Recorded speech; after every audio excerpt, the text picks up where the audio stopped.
सब गुरु के शिष्य के प्रणाम करै छियै, कहानी शुरू करै छियै शिव चर्चा के।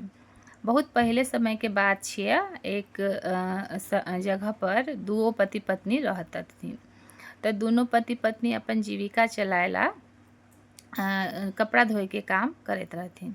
तऽ धोबी जे रहै तऽ तनी गरीब रहै, मतलब खाते पीते ठीक ठाक निकल जाइत रहे, कैसनो खर्चा ओकरा निकल जाइत रहे। उ शिव जी के बड़ा भक्त रहे रहथिन। तऽ उ मतलब काम में निकले से पहले उ भगवान के नाम लेके बड़ी अच्छा से बैठ के अपना कथा कहानी कह के अच्छा से धूप अगरबत्ती दिखाए के तब निकलैत रहथिन।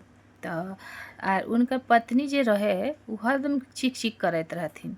जब देखा तब चिक चिक करते रहते रहथिन कि ई नहीं है, ऊ नहीं है, एकर कमी है, ओकर कमी है। लेकिन ऐसने करके समय गुजरत रहे। लेकिन एगो काम बड़ा अच्छा करत रहे कि ऊ भी साथे साथे बैठ के कहानी कथा भगवान के सुनत रहथिन। पति के साथ चिक चिक भले करत रहथिन, लेकिन कहानी कथा साथे सुनत रहथिन। तऽ ऐसे ही समय गुजरत रहे। तऽ एक दिन की होलन कि जाइत रहे माथा पर बोह के ढेर सारा कपड़ा रख के रास्ता में उससे दोनों पति पत्नी जाइत रहथिन। तऽ रास्ता में एक ठो राजा अपना घोड़ा पर बैठ कर निकलत रहथिन ओने से। तऽ उनकर नज़र उनकर पत्नी पर पड़ल। तऽ पत्नी रहथिन बहुत सुंदर, एकदम उजरी गोराई और एकदम नैन नक्श बहुत तीखा, बहुत सुंदर रहथिन। तऽ मोहित हो गेलखिन राजा। तऽ राजा उनका देख के सोचलखिन कि ई तो हमरा रानी बने लायक हथिन, इनका रानी बनाएब हम। लेकिन मुश्किल ई रहे कि ऊ विवाहित रहथिन पहले से। तो पहले ऊ ओकर पति के पास जाके बोलथिन कि सुन, तू अपना पत्नी के छोड़ द, हम बदले में बहुत सारा तोरा सोना चांदी हीरा मोती देम। तो पति रहथिन अच्छा, वो कहलथिन कि नहीं, हमारा अर्धांगिनी है, हम नहीं छोड़ब, से कोई भी ये हो जाए हम उनका नहीं छोड़ सकथी। तो जब देखलखिन राजा कि पति के सामने दाल नहीं गलै छै, तो उ जो उनकर पत्नी रहथिन उनका पास जाके पत्नी के लोभ दिलथिन कि देख तू इतना सुंदर ह कहाँ तोरा देह में देखो फटल चिटल कपड़ा, आ न जेवर न कपड़ा न लत्ता न कुछ, ई कहाँ गरीबी में जीवन व्यतीत करैथिन। से अहाँ चलिए हमरा साथ, हम अहाँ के रानी बनाएम। हम राजा हकिए, अहाँ के हम रानी बनाएम। अब औरत जात के मन लोभी, थोड़ा मन भटक गेलै आ ऊ राजा के साथ हाँ में हाँ मिला लेलथिन। कहलखिन चलो चलै छी। आ कपड़ा वही जगह रख, कपड़ा की गठरी रख के आ ऊ घोड़ा में राजा के साथ बैठ गेलथिन। अब ऊ चले लगलथिन। तब भगवान सब देखत रहथिन।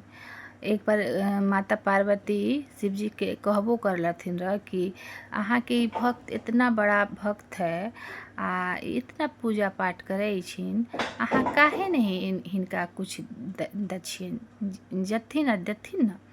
तब भोलेनाथ बोललखिन रह कि देखो, जब तक कि नहीं मांगते तब तक हम कैसे देबै। तो माता पार्वती के जबरदस्ती भेजले पर धोबी जे रहथिन उनका सामने प्रकट होके ऊ बोललथिन रह कि मांग, काम की मांगै छ, से इतना पूजा पाठ करत छो, कुछ मांगे के है तो मांग लो, हम दे देम। तो धोबी उस समय इतना माने ई सरल हृदय से बोललथिन कि भगवान हमरा जितना देले हथिन हम वही से संतुष्ट हिए, हमरा कुछो ना चाही। हम ऐसा होई कहियो समय हमरा लगी आ जे मांगम हम तो हमरा अवश्य देथिन। तो भगवान तथास्तु कह के चल गेलखिन रह। तो ओहे बात धोबी के याद आ गेलै। तो ऊ ओहे समय भोले बाबा के याद करलथिन आ कहलथिन कि हे भोले बाबा, अहाँ अलिए रह जखनी तखनी तो हमरा कुछ नहीं चाही रही, आ अखनी हमरा कुछ चाही अहाँ प्रकट हुई। तो भोलेनाथ सच्चे हृदय से याद करे वाला हर भक्त के साथ रहथिन। तो जैसे ही बोललथिन तो भोलेनाथ प्रकट हो गेलखिन। तो भोलेनाथ के देख के बोलथिन, बोल की चाहे छिए अहाँ। तो धोबी बोलथिन कि अहाँ भगवान हमरा से बोलथिन रह कि जे चाही से मांग। तो हम अभियो धन दौलत नहीं मांगै छिए, हम मांगै छिए कि हम पत्नी के सच्चा हृदय से चाहलिए तो हम नहीं बिकलिए, ऊ कैसे बिक गेलथिन।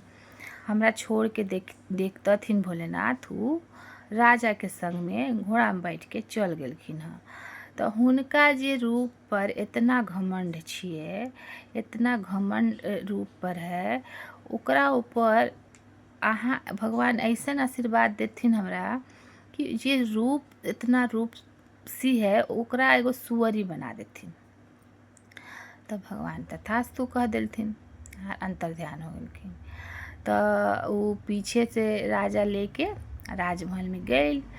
तो उ तो सोचे कि हमरा पीछे तो सुंदरी सर्व सुंदरी विश्व सुंदरी बैठल छिए। तो उ जैसने राजमहल के द्वार पर पहुँचलथिन राजा, तो द्वार पर बोलै छिन कि ई केकरा बैठा लेलिए हम महाराज, ई तो बंदरिया सुअरिया दिखै छै। तो महाराज गुस्सा से आग बबूला हो गेलखिन आ कहलखिन कि तू क्या बोल छी रे, हाँ तोरा मार देबो एहे ई से भाला से, एहे तलवार से काट देबो गर्दन, ऐसे बोला छी। तो दूसरा सेनापति भी वही बात बोललखिन। तो राजा पलट के जब देखलखिन तो देखलखिन सच में तो सुंदरी के जगह सुअरी बनल छै। तो ओकरा भगा देलथिन, दुरा देलथिन, मार के भगलथिन। तो उ जे रहे तो धोबिन तो अब की करते, दुरैले अपना घर के तरफ रास्ता अयले। तो अपना पति के पैर में पड़े लगले कि माफ़ कर दियो, गलती हो गए, इतना गरीबी देख के हम लोभ में पड़ गए, माफ़ कर दिए हमरा। तो पति बोले हम क्या माफ़ करबै, शिव गुरु हथिन, हुनका चरण में जो और हुनका से माफ़ी मांग। तो एगो काम करत रहे। अच्छा बोलिए ना कि उ जब भी कथा कहानी कहते रहथिन उनकर पति, तो उ बैठ के सुनते रहे। तो एगो ओकरा लाभ मिलल कि भगवान के उ याद कैलन तो भगवान सामने आ गेलखिन।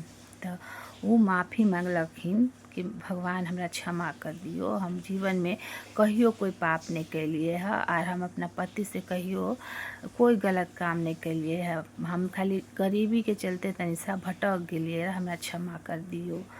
तो ओकर ओहे अच्छाई भगवान देखलखिन और उ क्षमा कर देलथिन और उ जैसन पूर्व रूप में रहे वैसन आ गेलखिन। तब बोलिए शिव गुरु महाराज की जय। शिव जी जैसे सब पर कृपा करे छिन वैसने सब पर दया करे, कृपा करे और सबके आश्रय देथिन। बोलिए जय शिव गुरु, जय गुरु महाराज की।